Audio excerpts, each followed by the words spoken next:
Subscribe करू और घंटी जे दिखाइया तकरा टिपना नहीं बिसरबे।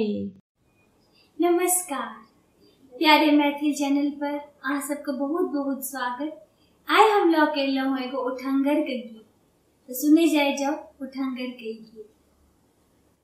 चित चोरबा आजू बनौलनि हे, चित चोरबा आजू बनौलनि हे, सब शान गुमान गमौलनि हे, सब शान गुमान गमौलनि हे, चित चोरबा आजू बनौलनि हे, चित चोरबा आजू।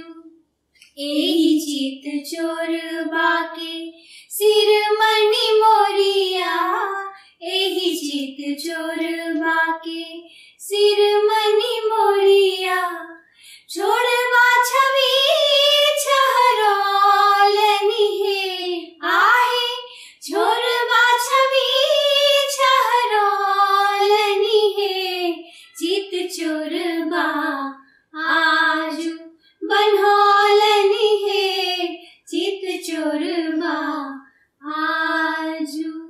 सोना के उखरबा मनिन के मुसरबा, सोना के उखरबा मनिन के मुसरबा, आठ चोट चोरबा बनौलनि हे, आहे आठ चोट चोरबा बनौलनि हे, चित चोरबा आज बनौलनि हे, चित चोरबा आजू।